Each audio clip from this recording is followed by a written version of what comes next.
हमने ना अभी तक वेपर प्रेशर की बात करी है और हमने वेपर प्रेशर प्योर लिक्विड का देखा था, है ना। अब हम क्या देख रहे हैं, उस प्योर लिक्विड में अगर आपने कोई बाहर से सॉल्यूट डाल दिया तो वेपर प्रेशर क्या हो जाएगा वो हम देख रहे हैं। तो हमारा प्रॉब्लम क्या है अब,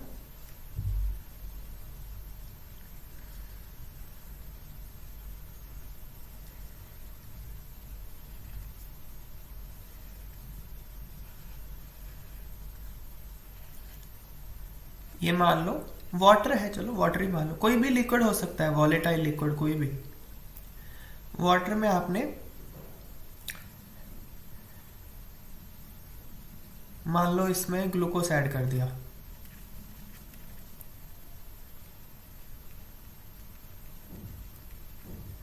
है ना, इसमें ग्लूकोज ऐड कर दिया तो ये हो गया सॉल्यूशन।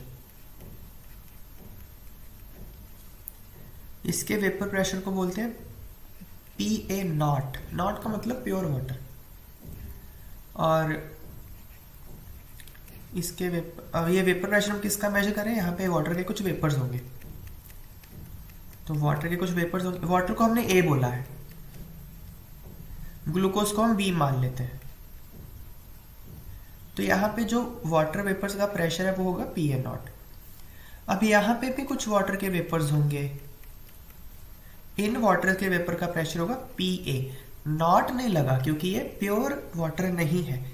तो क्या होगा ना, यहां अगर आप सरफेस पे देखोगे सिर्फ वाटर है, सिर्फ वाटर के मॉलिक्यूल्स है जो कि एस्केप आउट हो रहे हैं यहां से। लेकिन यहां पे ना वाटर के साथ साथ ग्लूकोज भी है, छोटू सा वाटर भी है, ग्लूकोज भी है। अब ग्लूकोज तो है नॉन वॉलेटाइल,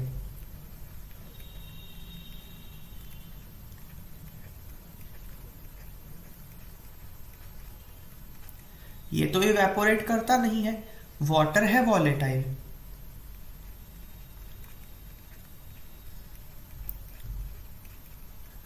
तो यहां पे जो आपके पास वेपर्स आएंगे वो सिर्फ वाटर के आएंगे, ग्लूकोज का नहीं आएगा। तो यहाँ पे जो वेपर प्रेशर होगा it is only because of water, या हम कह सकते हैं it is only because of volatile component of solution. Now solution has two components, one is non-volatile component, other is volatile component.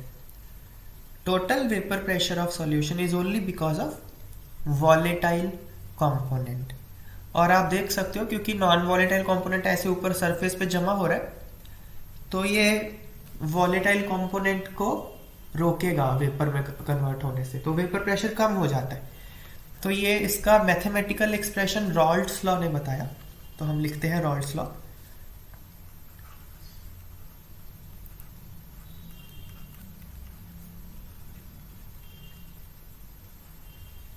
रॉल्ट्स law क्या है,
ये है रॉल्ट्स लॉ कि कोई सोल्यूशन आपको दिया हुआ है उसका जो वॉलेटाइल कंपोनेंट का वेपर प्रेशर होगा, तो यहाँ पे वॉलेटाइल कंपोनेंट कौन है, वाटर, ए है, वो किसके पर पी ए, ये किसका वेपर प्रेशर होगा, वॉलेटाइल कंपोनेंट का वेपर प्रेशर किसके प्रोपोर्शनल होगा, मोल फ्रैक्शन ऑफ ए, है ना। तो अगर हम कांस्टेंट ऑफ प्रोपोर्शनैलिटी लगा दें तो k हो जाएगा। अब अगर मोल फ्रैक्शन 1 कर दें इसकी तो क्या होगा? मोल फ्रैक्शन 1 का मतलब क्या? सिर्फ वाटर ही प्रेजेंट है और कुछ है ही नहीं। फॉर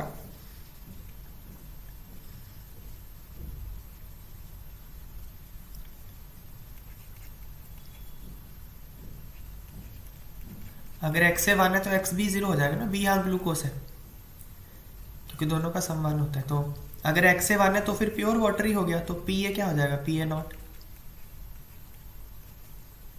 ठीक है ना? तो यहाँ पे k इंटू 1 ना, यहाँ पे k की वैल्यू 1 पुट कर दो तो सॉरी x a की वैल्यू 1, तो मतलब k क्या हो गया? p A naught. So p A क्या आ गया? p A not into X A. ये बात है, ठीक है ना? यहाँ पे एक्स ए क्या है? मोल फ्रैक्शन ऑफ ए, मतलब ये, और एक्स बी क्या होगा? Mole fraction of B. B glucose है। So this is it. अब हम इस पे क्वेश्चन करते हैं।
तो ये एक सिंपल सा क्वेश्चन है।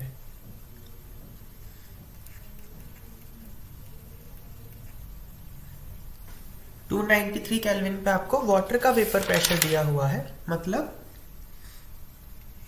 पी ए नॉट की वैल्यू दी हुई है, इतनी है, पी ए नॉट है ये। और आपसे क्या पूछा है कि आपने 25 ग्राम ग्लूकोज डाल दिया उसमें, अब वाटर का वेपर प्रेशर निकालिए, तो रॉल्स लॉ लग जाएगा।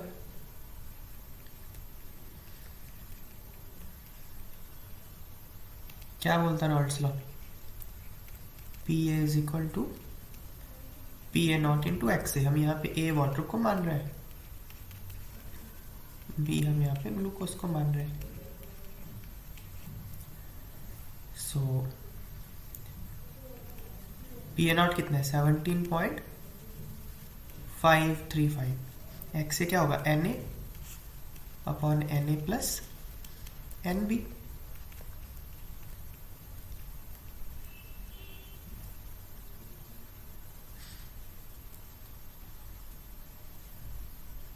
कुछ बोल रहे हो क्या? क्या क्या?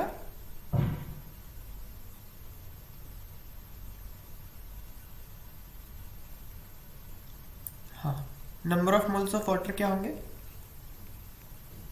Given mass of water 450 divide by molar mass of water कर दिया हमने। So 450 upon 18 plus glucose 25, glucose का मास 180 होता है, ये आ जाएगा।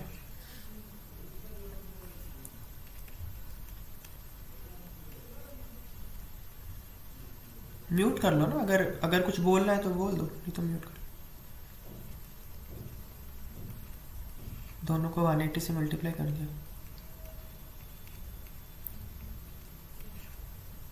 तो इसको सॉल्व करेंगे तो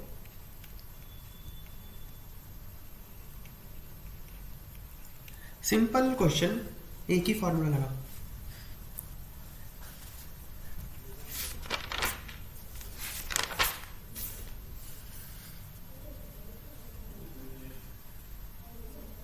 समझ में आ गया ये? ठीक है, आगे करते हैं चलो।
तो अभी क्या दिया है, वही वाटर का पी ए नॉट दिया हुआ है, और आपको अब ना मोलैलिटी दे दी,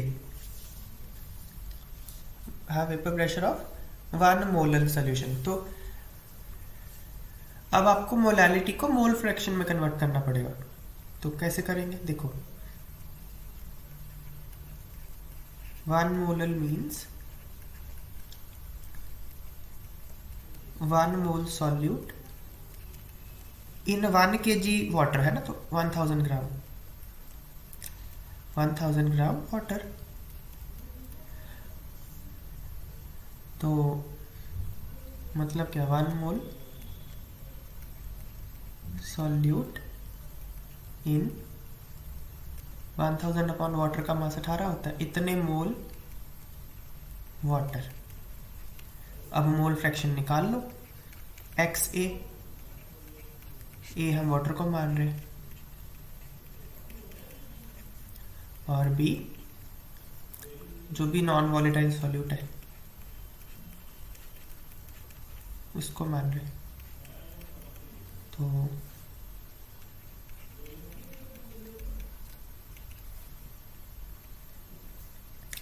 अब Na कितना हो गया, 1000 upon 18 divide by 1000 upon 18।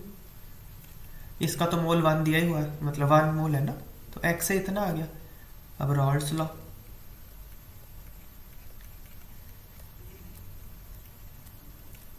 Rawls law क्या बोलता है कि भाई P A is equal to P A not into X A. कितना दिया है पी ए नॉट, 12.3,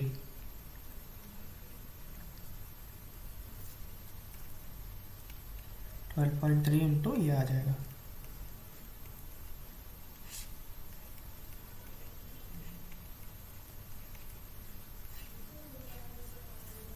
तो उसको 18 से मल्टीप्लाई कर लो ऊपर नीचे,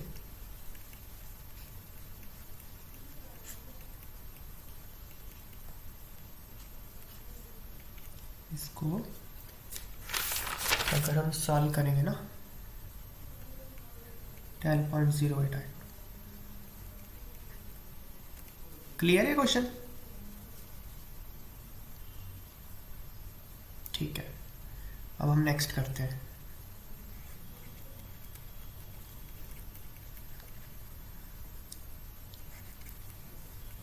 हाँ, म्यूट कर लो प्लीज, वो ना लो।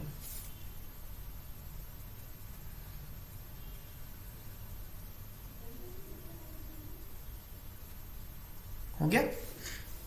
चलो आगे करते हैं।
तो इसमें क्या दिया हुआ है,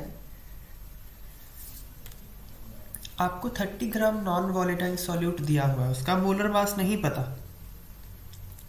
और 90 ग्राम पानी दिया हुआ है, और उस सॉल्यूशन का वेपर प्रेशर 2.8 किलो पास्कल है। मतलब पी ए दिया हुआ है, यहाँ पे हम अगेन ए वाटर को मानेंगे, बी नॉन वॉलेटाइल सॉल्यूट को मानेंगे। तो आपको पहली बात, number of mole of B कितने हैं, गिवन मास उसका 30 ग्राम है, मोलर मास मुझे नहीं पता, तो इतने मोल है बी के। दो केस दिए आपको, केस 1 में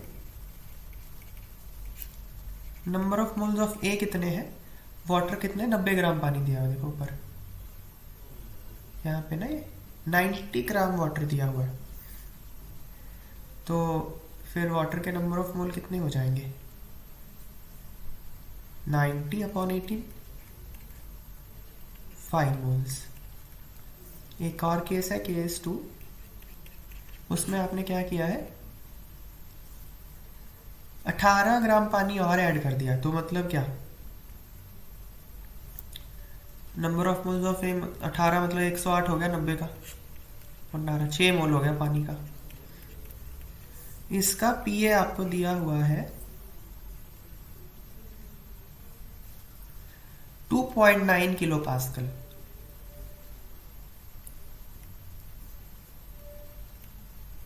नहीं, कितना है, 2.8।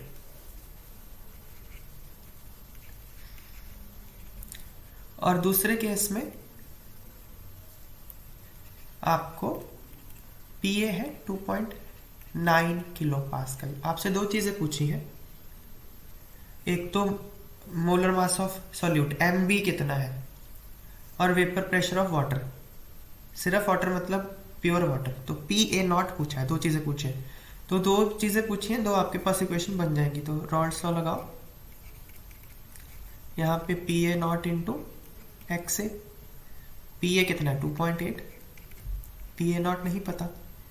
एक्स से कितना number of moles of water मतलब 5/5 प्लस 30/mb, ये आ गया। एक्स से क्या होगा Na/Na प्लस एन बी, किया मैंने।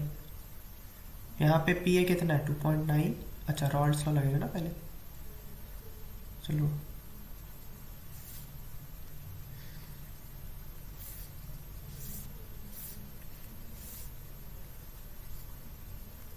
रॉल्स लॉ लगाते हैं कि भाई P A is equal to P A naught X A.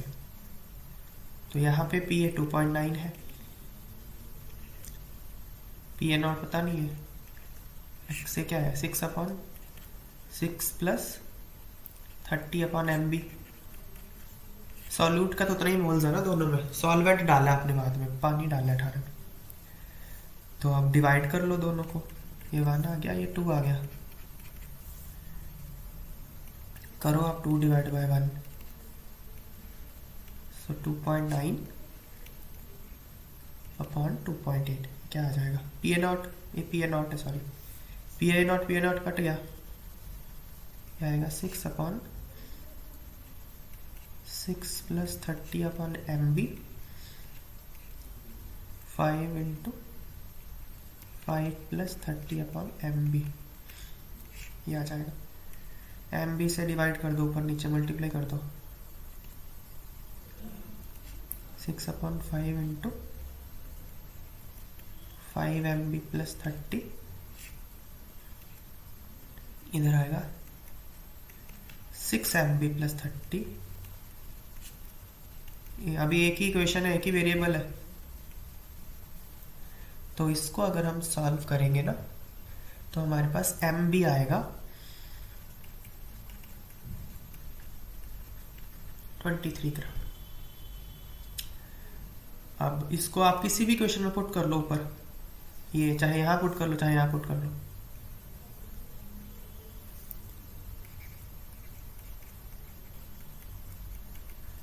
हम 1 में कर लेते हैं, तो 1 में पुट करके ना फिर पी ए नॉट आ जाएगा 3.53 किलो पास्कल। ये क्वेश्चन क्लियर हो तो बताना, फिर आगे चलेंगे।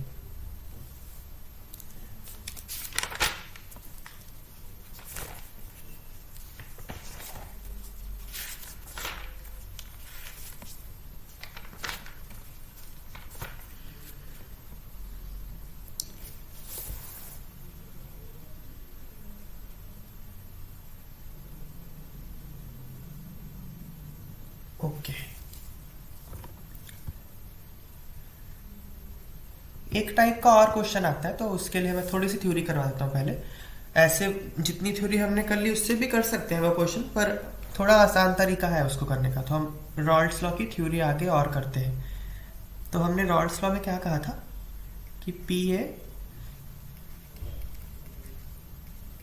Is equal to P A not into X A. X A को मैं 1 माइनस एक्स बी भी लिख सकता हूँ, क्योंकि दोनों का सम तो 1 होता है ना। एक्स ए प्लस एक्स बी ए 1 होता है, तो मैं ऐसे लिख सकता हूँ। अब ये क्या आ जाएगा P A not minus P A not into X B P A. So P A not into X B क्या आ गया P A not minus P A. इसको बोलते हैं लॉरिंग ऑफ वेपर प्रेशर।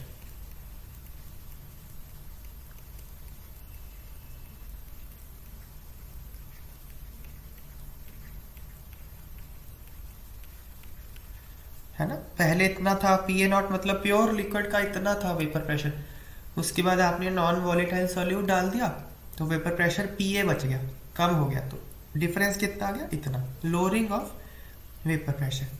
फिर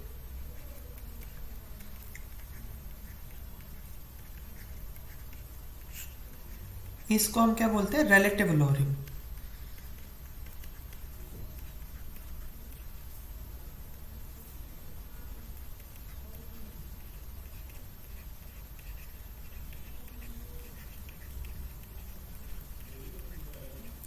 relative lowering of vapour pressure, है ना। Lowering को डिवाइड बाय जितना ओरिजिनल था, इसको रिलेटिव बोलते हैं। और ये किसके इक्वल है? मोल फ्रैक्शन ऑफ सॉल्यूट के इक्वल है। तो ये एक सिंपल लॉ है कि relative lowering of vapour pressure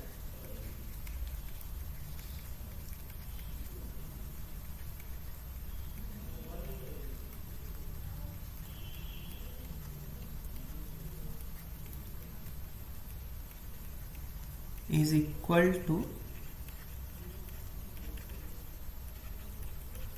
mole fraction of solute। Simple, जितना भी सॉल्यूट का मोल फ्रैक्शन है वो रिलेटिव लॉवरिंग होगा उतना। अब हम इसको आगे करते हैं।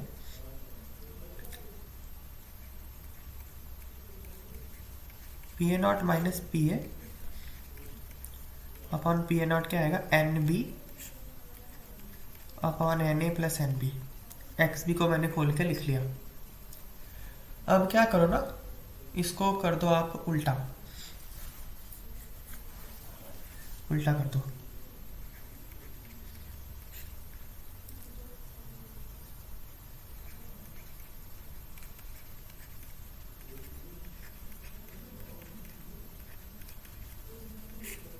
ये लो उल्टा कर दिया। अब क्या करो, दोनों तरफ वन माइनस कर दो।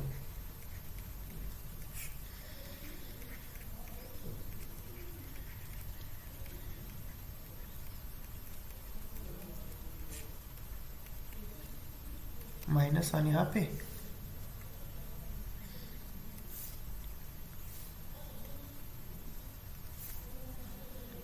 दोनों तरफ वन माइनस कर दिया मैंने, तो क्या आ जाएगा?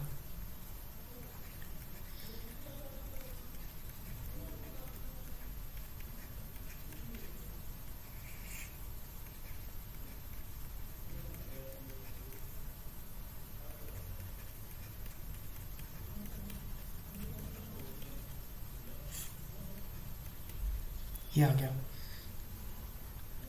तो अब ये कट जाएगा, P A naught N B से कट जाएगा। तो ये क्या आएगा? P A upon P A not minus P A is equal to N A upon N B. फिर इसको फिर से उल्टा कर लो।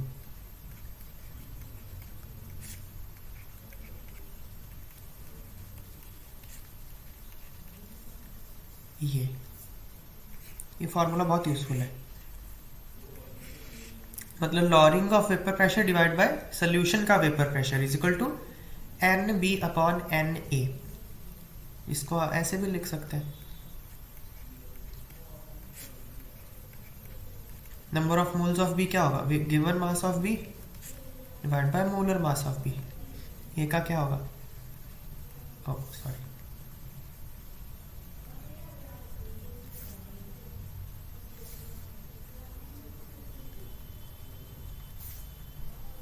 Given mass of A into molar mass of A. इस फॉर्मूले से डायरेक्ट ये निकल जाता है। क्वेश्चन में ना एम बी पूछा होता है तो ये डायरेक्ट लग जाता है, नहीं तो क्या है ना, वो बहुत कैलकुलेशन। इस फॉर्मूले से भी कर सकते हो, ये फॉर्मूले से भी कर सकते हो क्वेश्चन, पर उससे कैलकुलेशन बहुत लेंथी हो जाती है। जैसे ये है ना, ये वाला फॉर्मूला एम बी निकालने का क्वेश्चन आता है ना, तो ये फॉर्मूला भी लग जाता है, पर बहुत लंबा हो जाता है, इससे छोटा होता है। करते हैं अभी क्वेश्चन हम।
ये क्वेश्चन है। अब देखो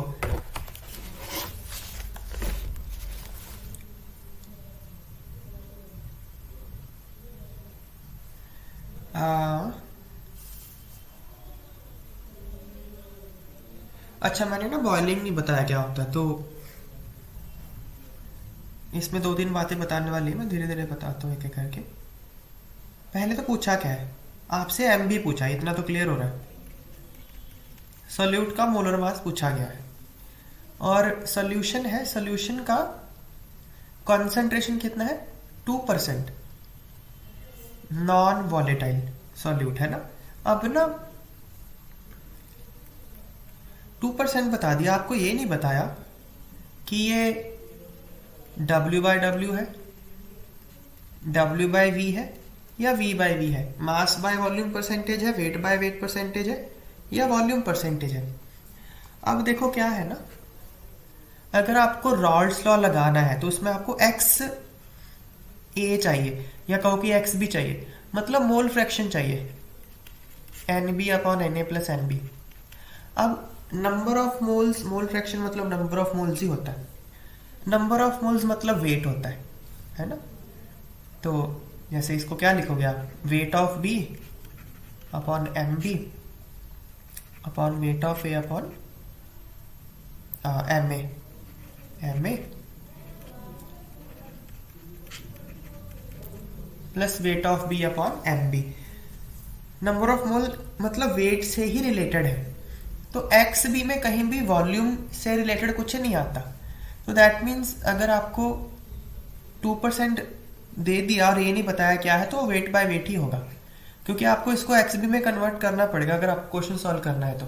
और अगर इन दोनों में से कुछ होता और आपको इसको एक्स बी में कन्वर्ट करना है तो आपको फिर डेंसिटी चाहिए, क्योंकि ये है वेट रिलेटेड कॉन्सेंट्रेशन टर्म, ये वेट रिलेटेड है, ये दोनों वॉल्यूम रिलेटेड हो गए। वेट रिलेटेड और वॉल्यूम रिलेटेड को आपस में रिलेट करने के लिए फिर आपको डेंसिटी चाहिए, वो तो क्वेश्चन में दी नहीं हुई।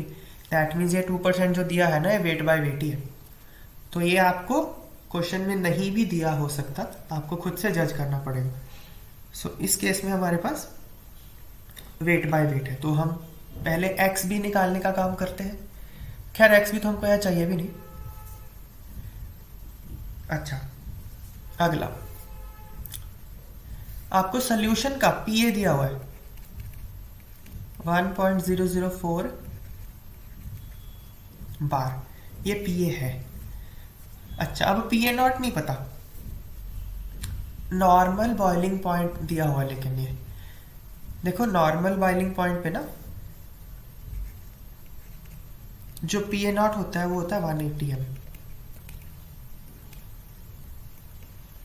1.013 बार। नॉर्मल बॉइलिंग पॉइंट का मतलब ही ये है कि एक्सटर्नल जो प्रेशर है ना वो 180 एम होता है। तो मैं ये बॉइलिंग जब पढ़ाऊंगा तो समझा दूंगा कि बॉइलिंग होती कब है, क्या प्रोसेस है बॉइलिंग का। तो यहाँ पे आपको पीए नॉट नहीं दिया पर नॉर्मल बॉइलिंग पॉइंट दिया हुआ है, दैट मीन्स कि प्योर वाटर का जो वेपर प्रेशर है वो 180 एम है, नॉर्मल कंडीशंस पे जो होता है, दैट इज 180 एम, 1.013 बार। अब एम बी पूछा है, बस हो गया काम खत्म आपका, सीधा लगाओ P A not minus P A upon P A is equal to number of moles of B divide by number of moles of A. ये फॉर्मूला सीधा लग जाएगा।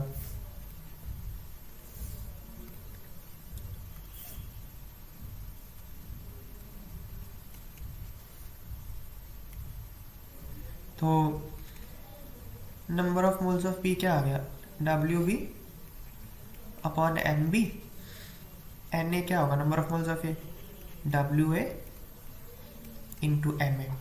तो पहले इनकी वैल्यू पुट कर लो, 1.013 P A not, 1.04 A divide by 1. ए आ गया। अब देखो 2% डब्ल्यू बाय डब्ल्यू मतलब क्या, 2 ग्राम सॉल्यूट इन 100 ग्राम सोल्यूशन, मतलब 98 ग्राम वाटर। तो अब आपके पास एम ए और एम बी, ये डब्ल्यू बी और डब्ल्यू ए आ गए। डब्ल्यू बी कितना, बी मतलब सॉल्यूट 2, एम बी पता नहीं है, ए वाटर है 98 ग्राम, और वाटर का मास तो 18 होता है। ये आ जाएगा इतना 1.013 माइनस 1.004 अपॉन 1.004। तो इससे अगर आप एम बी सॉल्व करोगे ना 41 ग्राम, सीधा फॉर्मूला लगना था, वो तो मुझे समझाने में इतना टाइम लग गया। क्वेश्चन बड़ा आसान है ये, इसको नोट कर लो।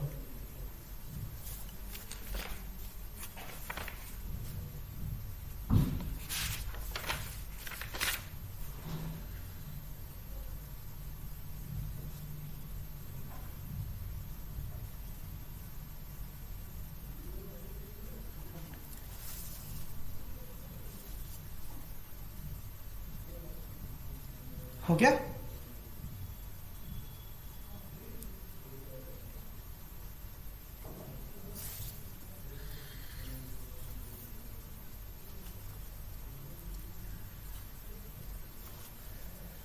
आगे चल रहे हैं, ठीक है। अब मैं बॉइलिंग समझा ही देता हूँ, यहाँ पे आ ही गया टॉपिक तो बॉइलिंग। देखो बॉइलिंग पॉइंट क्या होता है, नोट करो।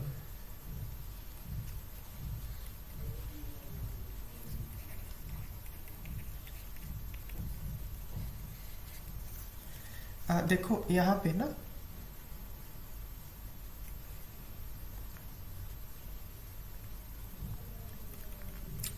कोई भी लिक्विड हो सकता है, हम वाटर की एग्जांपल मान लेते हैं। ये पड़ा हुआ है मान लो रूम टेम्परेचर पे, तो इसका कुछ रेट ऑफ इवेपोरेशन होगा, और इसका एक्सटर्नल प्रेशर तो इस पे 1 atm ही है, नॉर्मल कंडीशंस की हम बात करें तो। अब क्या करो ना, आप इसको हीट करना शुरू करो। आप अगर इसको हीट करना शुरू करोगे ना, तो ये इसका जो रेट ऑफ इवेपोरेशन है ना, वो बढ़ना शुरू हो जाएगा। ये हम पहले बात कर चुके हैं कि टेम्परेचर बढ़ने से रेट ऑफ इवेपोरेशन बढ़ता है, वेपर प्रेशर बढ़ता है, इंक्रीज हो जाएगा। मान लो 45 डिग्री सेंटीग्रेड पे ये इंक्रीज हो जाएगा।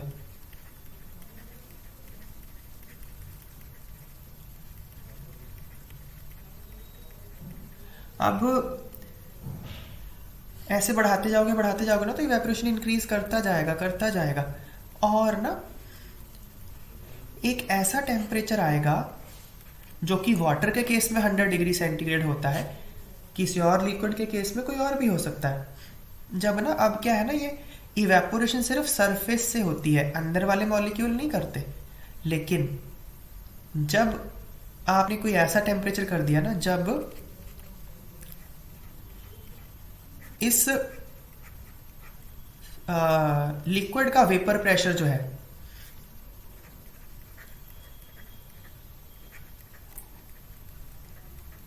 ये एक्सटर्नल प्रेशर के अगर इक्वल हो गया,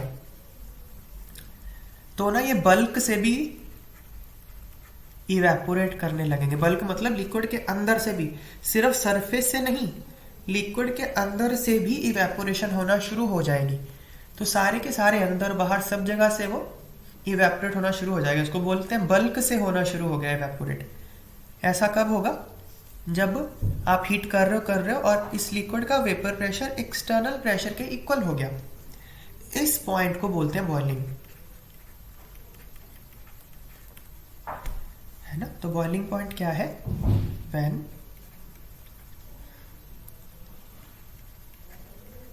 vapour pressure of a liquid becomes equal to external pressure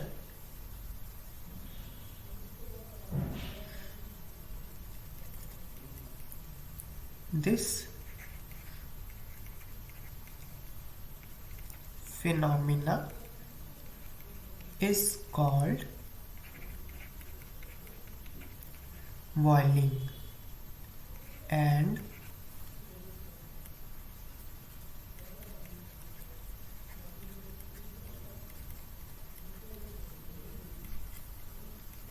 temperature at which boiling occurs is called boiling point.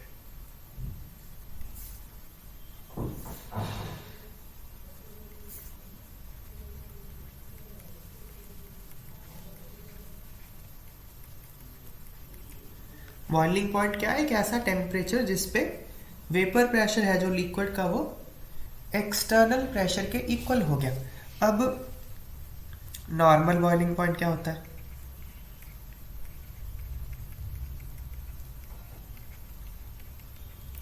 अब एक बात बताओ मुझे, ये एक्सटर्नल प्रेशर 1 atm रहे, ये हमेशा ट्रू होगा क्या? ये बदल भी सकता है, बताओ। ये जो मैंने एक्सटर्नल प्रेशर बोला है 1 atm, ये हमेशा ही 1 atm रहेगा या बदल भी सकता है? बदल सकता है। मान लो आप हिली एरिया पे चले गए, तो हिली एरिया पे तो एक्सटर्नल प्रेशर कम हो जाएगा ना, तो वहां पे फिर जो मुझे वहां बताओ बॉइलिंग पॉइंट कम होगा या ज्यादा होगा? आप देखो, इसको हीट करे जा रहे हो, हीट करे जा रहे हो, वेपर प्रेशर बढ़ रहा है बढ़ रहा है बढ़ रहा है, और 100 डिग्री के पे जाके 1 atm के इक्वल हो गया वेपर प्रेशर। तो अगर मैं एक्सटर्नल प्रेशर कम कर दूं तो बॉइलिंग पॉइंट को क्या होगा बताओ? कम होगा या बढ़ेगा? कम हो जाएगा, क्योंकि उसका वेपर प्रेशर एक्सटर्नल प्रेशर के इक्वल पहले ही हो जाएगा 100 से, है ना। तो इसीलिए हिली एरियाज में ना कुकिंग जो होती है डिफिकल्ट होती है, स्लो होती है, क्योंकि बॉइलिंग पॉइंट कम हो जाता है।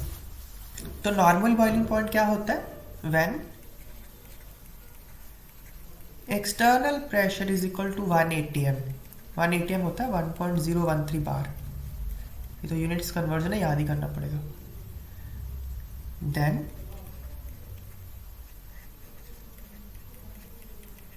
boiling point is called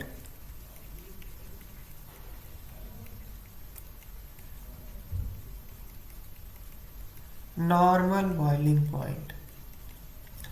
तो जब एक्सटर्नल प्रेशर 1 atm के इक्वल हो जाए उस पे बॉइलिंग पॉइंट को नॉर्मल बॉइलिंग पॉइंट बोलते हैं। अब आप इस क्वेश्चन में देखो क्या बोला था, eight normal boiling point of solvent, मतलब टेम्परेचर दिया हुआ है। नॉर्मल बॉइलिंग पॉइंट मतलब 100 डिग्री सेंटीग्रेड पे। तो वाटर जब 100 डिग्री सेंटीग्रेड पे है सोल्यूशन, तब वो इतना प्रेशर एग्जर्ट कर रहा है सोल्यूशन। तो और आप जानते हो 100 डिग्री सेंटीग्रेड पे वेपर प्रेशर कितना होगा प्योर वाटर का, जो कि एक्सटर्नल प्रेशर होगा 1.013 बार। ये बात क्लियर हो गई? ठीक है, तो ये हो गया, बॉइलिंग भी हो गया हमारा। अब हम इसका ग्राफ देख लेते हैं एक बार रॉल्ड्स लॉ का।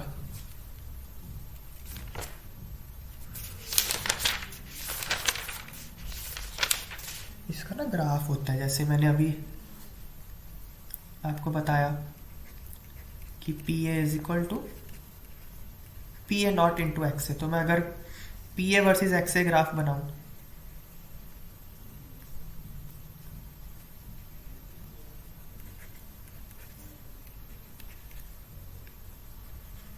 यही बनेगा ना P A versus X A graph. तो एक्स ए यहाँ पे 0 है, यहाँ पे मान लो एक्स ए 1 हो गया। जब एक्स ए 1 है तो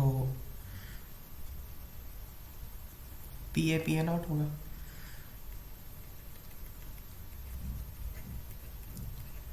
अच्छा, अब क्या है ना, इसका ग्राफ ना एक और ढंग से बनाया जाता है। मान लो मैं